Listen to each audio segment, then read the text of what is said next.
Welcome to Science Seekers by SV. In this video, we shall talk about cytoskeleton and microbodies from class 11th, chapter 8. Okay, तो सबसे पहले हम cytoskeleton की बात करते हैं। आपको यहाँ एनसीईआरटी में साइटोस्केलेटन का बस इतना सा 4 लाइंस का छोटा सा पैराग्राफ दिया हुआ है, लेकिन इन केस अगर आपको क्वेश्चन आ जाता है 2-3 मार्क्स में, तो आप कहाँ से टेक्स्ट लिखोगे, सारा कंटेंट कहाँ से लेकर आओगे। तो उसको काफ़ी ध्यान से सुनना इस वीडियो को, एंड साथ साथ में आप नोट्स ज़रूर बना लेना, बिकॉज़ मैं बहुत अच्छी तरह से आपको डिटेल में इसको समझाने वाली हूँ। तो साइटोस्केलेटन होता क्या है? It is the complex filamentous supportive framework जो कि प्रोटीन, फाइबर्स एंड ट्यूब्यूल्स का बना होता है, एंड सिर्फ यूकैरियोटिक सेल्स में होगा। तो क्या है, फ्रेमवर्क है, यहाँ पे इसने नेटवर्क लिखा है, किसका है? फिलामेंटस रहेगा, प्रोटीनेशियस स्ट्रक्चर रहेंगे जो कि साइटोप्लाज्म में एज सच प्रेजेंट रहता है, एंड सिर्फ यूकैरियोटिक सेल्स में ही पाया जाता है। जनरली जो साइटोस्केलेटन है ये 3 तरह के एलिमेंट्स का बना होता है, जिसको हम बोलते हैं साइटोस्केलेटल। अब साइटोस्केलेटल में क्या ये 3 स्ट्रक्चर्स आते हैं? First is microtubules, then microfilaments and then intermediate filaments. इन तीनों स्ट्रक्चर्स को मैं इन द सीक्वेंस आपके साथ डिस्कस करूँगी। तो सबसे पहले है हमारे पास माइक्रोट्यूब्यूल्स। माइक्रोट्यूब्यूल्स क्या है? ये extremely narrow, hollow, unbranched tubules होती हैं जिसकी लेंथ वेरी कर सकती है, कोई लॉन्ग भी हो सकती है, कोई शॉर्ट भी हो सकती है। अब इसका नेम है माइक्रोट्यूब्यूल्स। माइक्रो मतलब काफ़ी स्मॉल रहेंगी। ट्यूब्यूल्स कहाँ से आया? अब ये जो माइक्रोट्यूब्यूल्स हैं ये प्रोटीन के डायमर का बना होता है, एंड उस प्रोटीन का नाम है ट्यूब्यूलिन। उस प्रोटीन की प्रेजेंस की वजह से हमने इसका नेम दिया माइक्रोट्यूब्यूल्स। ये यूकैरियोटिक सेल्स में होगा, जहाँ पे सेलुलर स्ट्रक्चर्स जैसे कि सीलिया हो गया, फ्लैजिला हो गया, centrioles, astral rays, chromosome, fibres etcetera, ये सभी प्रेजेंट होंगी। ये वाले स्ट्रक्चर्स में ये माइक्रोट्यूब्यूल्स पाए जाते हैं। लेकिन इसके अलावा ये amoeba, slime moulds, blue green algae में भी पाया जाता है माइक्रोट्यूब्यूल्स वाला स्ट्रक्चर। सेकेंड जो एलिमेंट था इसमें, that was microfilaments. In cytoskeleton में सेकेंड वाज माइक्रोफिलामेंट्स। अब हम देखते हैं ये होता क्या है। ये बहुत ही ज़्यादा फाइन फिलामेंट्स होते हैं जो कि एक्टिन प्रोटीन के बने होते हैं। इनका मेजर कंपोनेंट जो है मायोफिब्रिल्स होते हैं मसल सेल्स में। आप +1 में ही ह्यूमन फिजियोलॉजी में इसको अच्छी तरह से पढ़ोगे, लेकिन यहाँ पे थोड़ा सा बेस बना लेते हैं, थोड़ी सी इंट्रोडक्शन देते हैं। तो जो मायोफिब्रिल्स हैं मसल सेल्स की, उनका ये मेजर कंपोनेंट होगा, और इसके अलावा ये नॉन मस्कुलर यूकैरियोटिक सेल्स में भी पाए जाते हैं। देन ये सॉलिड अनब्रांच फिलामेंट्स होते हैं जिसकी लेंथ जो है वो इनफाइनाइट है, कोई भी डेफिनेट लेंथ नहीं है, काफ़ी लॉन्ग रहेंगे। एंड अगर हम इसको कलेक्टिवली देखें तो ये जो माइक्रो फिलामेंट्स है ये बीड लाइक स्ट्रक्चर्स देखने को मिलेंगे, आप इमेज में ये देख सकते हो।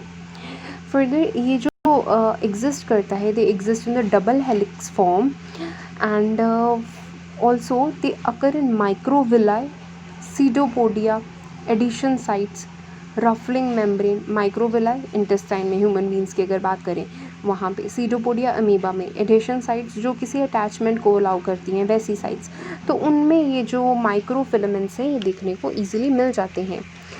जो नेक्स्ट हमारे पास है दैट इज़ इंटरमीडिएट फिलामेंट। ये नॉन कॉन्ट्रैक्टाइल हॉलो फिलामेंट्स होते हैं, एंड जनरली 2 तरह के होते हैं, साइटोप्लाज्मिक एंड न्यूक्लियर। नाम से ही काफ़ी ज़्यादा क्लियर है, जो साइटोप्लाज्मिक इंटरमीडिएट फिलामेंट होगा ये एक नेटवर्क बनाएगा, एंड जो सेल ऑर्गेनेल्स हैं उनको उसकी जगह पर प्रॉपरली प्लेस रखेगा। सो देयरफॉर ये जो साइटोप्लाज्मिक इंटरमीडिएट फिलामेंट है ये साइटोप्लाज्म में ही प्रेजेंट रहेगा, और इसका मेन फंक्शन ये रहेगा कि हर एक सेल ऑर्गेनल को उसकी पोजीशन पे प्रॉपरली रख देना। फर्दर ये जो इंटरमीडिएट फिलामेंट्स हैं ये माइक्रोफिलामेंट्स के साथ भी अटैच रहते हैं। अब आ जाओ सेकेंड टाइप पे, that is nuclear intermediate filaments. ये क्या करते हैं, जो जितना भी न्यूक्लियस का मैट्रिक्स होता है जिसको हम न्यूक्लियर मैट्रिक्स बोलते हैं, या फाइब्रस लेमिना है, उसकी फॉर्मेशन में ये अपना रोल प्ले करते हैं। जनरली हम प्लांट सेल के अगर साइटोप्लाज्म को देखें तो उसके पास इंटरमीडिएट फिलामेंट्स नहीं होते, लेकिन अगर हम एनिमल सेल्स के साइटोप्लाज्म को देखें तो ये जो इंटरमीडिएट फिलामेंट्स हैं ये from one cell to another cell उसके जंक्शन पे प्रेजेंट रहता है या फिर न्यूक्लियस के अराउंड बास्केट बनाकर प्रेजेंट रहता है। फर्दर हम इन्हीं साइटोस्केलेटन का फंक्शंस देख लेते हैं क्या रहेगा। तो सबसे पहले क्या है, ये एक सेलुलर शेप को मेंटेन करके रखता है। देखो नाम से ही क्या है क्लियर, बायोलॉजी में हमेशा जो हेडिंग या टॉपिक का नेम है उसको ध्यान से समझ लो, आपको आधा कंटेंट उसके नेम में से ही लर्न रहेगा। साइटो मतलब something related to cytoplasm and skeleton जो कि स्केलेटल स्ट्रक्चर सपोर्ट सिस्टम है उस पर्टिकुलर ऑर्गेनिज्म का। तो क्या है, ये ऑर्गेनिजम्स की सेलुलर शेप को मेंटेन करके रखेगा, सबसे पहला फंक्शन। दूसरा क्या है, जितना भी वेरियस सेल ऑर्गेनेल्स का डिस्ट्रीब्यूशन होगा, पोजीशनिंग होगा, ओरिएंटेशन होगा, उसको मेंटेन करके रखेगा। तो ये सारा आ जाता है मैकेनिकल सपोर्ट के अंदर। फर्दर जो माइक्रोफिलामेंट्स एंड माइक्रोट्यूब्यूल्स हैं वो इंट्रा सेलुलर ट्रांसपोर्ट करवाते हैं मटेरियल्स का, जैसे कि माइक्रोविला में कोई भी मूवमेंट होनी है मटेरियल की, या साइक्लोसिस होना है, ठीक है, गोल्जी वेसिकल्स का मूवमेंट होना है, या सेल प्लेट का मूवमेंट होना है ड्यूरिंग सेलुलर डिवीजन, या सीलिया और फ्लैजुला का लोकोमोशन होना है, किसी भी तरह का कोई मूवमेंट है, मोटिलिटी है, तो ये क्या करवाएंगे, साइटोस्केलेटन्स करवाएंगे। और साइटोस्केलेटन में माइक्रोफिलामेंट्स एंड माइक्रोट्यूब्यूल्स ये दोनों करवाएंगे। फर्दर जो हम फोर्थ फंक्शन देखते हैं, जो सेल प्लेट फॉर्मेशन होती है ड्यूरिंग द डिवीजन, उसमें ये काफ़ी इंपॉर्टेंट रोल प्ले करती है, बिकॉज़ ये एक रीजन को डिटरमाइन करती है जिसके पास माइक्रोट्यूब्यूल्स का एक बैंड होता है, और वहीं पे इसी बैंड के पास सेल प्लेट बन जाती है। तो सेल प्लेट फॉर्मेशन में भी काफ़ी इंपॉर्टेंट रोल प्ले करता है ये साइटोस्केलेटन के structures. Fifth and last function is microfilaments जो है वो सोल जेल चेंजेस लेकर आते हैं इन दिस साइटोप्लाज्म। क्या होता है इसमें, पॉलीमराइजेशन होगी या डीपॉलीमराइजेशन होगी एक्टिन माइक्रोफिलामेंट की। जो एक्टिन माइक्रोफिलामेंट है अभी हमने पढ़ा कि वो मसल सेल्स में पाया जाता है, तो मसल सेल्स में एक polarisation and depolarisation of the ions होंगी, कंसंट्रेशन में वेरिएशन होगी, जिसके साथ वो सोल एंड जेल चेंजेस होंगे। सोल एंड जेल चेंजेस कुछ नहीं है, बस आयनिक चेंजेस को ही हम बोलते हैं सिंपल लैंग्वेज में, आप यहाँ पे समझो। मसल्स वाला जब डिस्कस करेंगे तो मैं काफ़ी डिटेल में आपको बताऊँगी वहाँ पे ह्यूमन फिजियोलॉजी में। तो ये जो एक्टिन माइक्रोफिलामेंट है ये क्या करेंगे, ये पॉलीमराइजेशन एंड डीपॉलीमराइजेशन ऐसे चेंजेस करते रहेंगे throughout the muscle cells. तो these all were the functions जो अभी हमने साइटोस्केलेटन के डिस्कस किए। अब हम बात करते हैं माइक्रोबॉडीज़ की। ये भी माइक्रोबॉडीज़ का जो पैराग्राफ है एनसीईआरटी में काफ़ी 2 लाइंस में ही कंक्लूड किया हुआ है, लेकिन again it's important to know about it, तो हम काफ़ी अच्छी तरह से एक्सप्लेन करेंगे इसको भी। तो माइक्रोबॉडीज़ क्या होती हैं, ये small single smooth membranous vesicular cell organelles होती हैं, छोटे साइज़ की होंगी, सिंगली ही एग्जिस्ट करेंगी, एंड क्या होंगी, स्मूथ रहेंगी, स्मूथ मेम्ब्रेनस होंगी, वेसिकुलर होंगी, किया ना ईआर में, वेसिकल्स उससे ड्राइव्ड होती हैं। ये सेल ऑर्गेनेल्स होंगी जो कि ऑक्सीजन को एब्जॉर्ब करेगी एंड जितनी भी ऑक्सीडेशन रहती है उसको परफॉर्म करेगी। जो भी सबस्ट्रेट होगा, पर्टिकुलर सबस्ट्रेट होगा, उसमें ऑक्सीडेशन का जो फंक्शन है वो परफॉर्म करेगी। So these are membrane bound minute vesicles, ठीक है। अब ये 3 जनरली ये जो वेसिकल्स हैं इनके अंदर एंजाइम्स ही स्टोर्ड रहते हैं, ठीक है, यहाँ पे लिखा हुआ है ना that they contain various enzymes. So vesicles में ये एंजाइम्स ही स्टोर रहेंगे। अब ये जो माइक्रो बॉडीज़ हैं ये फर्दर 3 तरह की होती हैं, पेरोक्सिसोम्स, ग्लाइकोक्सिसोम्स, मेलानोसोम्स। तो नेम से ही समझने की कोशिश करते हैं। सबसे पहले है पेरोक्सिसोम। पेरोक्सिसोम ओवल या राउंड शेप की माइक्रो बॉडीज़ होंगी जो plant cell and animal cell दोनों में ही पाई जाती हैं।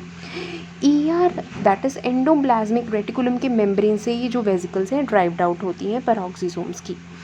अब इसका फंक्शन क्या है, दे आर स्पेशलाइज्ड, किस चीज़ में स्पेशलाइज्ड है, जितना भी हाइड्रोजन पेरोक्साइड है बॉडी में या फिर किसी भी प्लांट या एनिमल सेल में, हाइड्रोजन पेरोक्साइड का प्रोडक्शन एंड उसका डिकम्पोजिशन, जितना भी ये सारा प्रोसेस होना है सब पेरोक्सिसोम्स में ही होगा। हाइड्रोजन पेरोक्साइड की वजह से हमने इसको बोला पेरोक्सिसोम्स। अब इसमें जो नंबर ऑफ एंजाइम्स प्रेजेंट रहते हैं उसका देख लेते हैं नेम, आप साइड बाय साइड लिख सकते हो। D amino acid oxidase, then alpha hydroxy acid oxidase, beta hydroxy acid oxidase and catalysis. Catalysis में काफ़ी एंजाइम्स आ जाते हैं, तो सबके पीछे आप देखोगे ऑक्सीडेजेस है, एंजाइम है, एज तो ज़रूर होगा लेकिन ऑक्सीडेज है। क्यों? क्योंकि ये क्या करवा रहा है, ओवरऑल माइक्रोबॉडीज़ का क्या फंक्शन है, ऑक्सीजन को एब्जॉर्ब करके ऑक्सीडेशन करवाएगा, इसलिए ऑक्सीडेज नेम पीछे है। नेक्स्ट जो ग्लाइकोलेट है या ट्रांस एमिनेज है, ये फोटोसिंथेटिक सेल्स में प्रेजेंट रहते हैं, ये भी इसके फॉर्म्स हैं। पेरोक्सीसोम्स जो हैं ज़्यादातर बायोकेमिकल्स के कैटाबॉलिज्म में इन्वॉल्व रहते हैं एंड उसका डायरेक्ट ऑक्सीडेशन कर देते हैं। फर्दर जो एंजाइम्स प्रेजेंट रहते हैं इन पेरोक्सीसोम्स में, वो ईआर के रिबोसोम्स से या फिर साइटोप्लाज्म के रिबोसोम से ही ड्राइव्ड आउट होते हैं, जो ये फंक्शन करते हैं। अभी हमने जो ऊपर एंजाइम्स के नेम बोले। नेक्स्ट जो है दैट इज़ ग्लाइकोक्सिसोम्स। ये ग्लाइकोक्सिसोम्स जो हैं दे आर ओवल, राउंड या स्फेरिकल शेप की माइक्रोबॉडीज़ होंगी जो कि फैट्स को कार्बोहाइड्रेट्स में कन्वर्ट करेंगी, एंड फैट्स को कार्बोहाइड्रेट्स में कन्वर्ट करने के प्रोसेस को हम ग्लाइकोनियोजेनेसिस बोलते हैं। जनरली अब ये ग्लाइकोक्सिसोम्स जो हैं ये ईआर से ही ड्राइव्ड होती हैं। इनके पास एंजाइम्स होते हैं जो कि बीटा ऑक्सीडेशन करवाते हैं फैटी एसिड्स की, एंड एसिटाइल कोए प्रोड्यूस कर देते हैं। एसिटाइल कोए एक एलिमेंट है जो कि रेस्पिरेशन में प्लांट्स के केस में ज़्यादातर यूटिलाइज होता है in the Krebs cycle, oxidative phosphorylation, वहाँ पे ये यूज़ होता है, करेंगे हम डिस्कस, डोंट वरी। अभी आप यहाँ ये लिखो यहाँ पे याद रखने के लिए कि ये ईआर से बनते हैं और इसके पास जो एंजाइम्स हैं वो बीटा ऑक्सीडेशन करवाएंगे फैटी एसिड्स की, और हमारे पास एज अ प्रोडक्ट क्या मिलेगा, एसिटाइल कोए। थर्ड नंबर पे हमारे पास है मिलानोसोम्स। तो melanosomes something related to skin colour, pigmentation. Okay, तो ये जो मिलानोसोम्स हैं ये क्या होंगे, these are small spherical single membrane bound cell organelle जो कि ईआर से ही बने हुए हैं, एंड इसका जो स्पेशलाइजेशन है वो क्या रहेगा, ये स्किन सेल्स में प्रेजेंट रहते हैं, they are present inside the melanocytes को हम स्किन सेल्स बोलते हैं, एंड जो वेसिकल्स होते हैं स्किन सेल्स के उनके पास नंबर ऑफ मिलेनोसोम्स होते हैं। अब इन 3 टाइप्स ऑफ माइक्रोबॉडीज़ को छोड़कर हमारे पास एक और है सेफेरोसोम्स। ये small spherical single membrane bound cell organelles होंगी जो कि ईआर से डेवलप होती हैं अगेन, एंड क्या करेंगी, फैट्स का सिंथेसिस करेंगी एंड फैट्स को स्टोर करके भी रखेंगी। ये सेफेरोसोम्स जो हैं ये फैट स्टोरिंग सेल्स होते हैं in case of plant cells या ऑयल सेल्स। तो ये माइक्रोबॉडीज ज़्यादातर प्लांट सेल्स में ही पाई जाती हैं। तो जो सेफेरोसोम्स का मेम्ब्रेन है ये मोनोलेयर रहेगा। अभी हमने ऊपर बोला कि सिंगल मेम्ब्रेन बाउंड रहेगी, तो ये जो मेम्ब्रेन है that will be monolayer and formed of phospholipids, and उस मेम्ब्रेन को स्टेबलाइज करने के लिए हमारे पास स्पेशल प्रोटीन होता है जिसको हम ओलियोसिन बोलते हैं।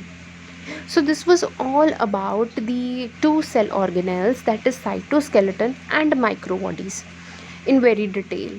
So if you have any query regarding this, do comment in the comment box.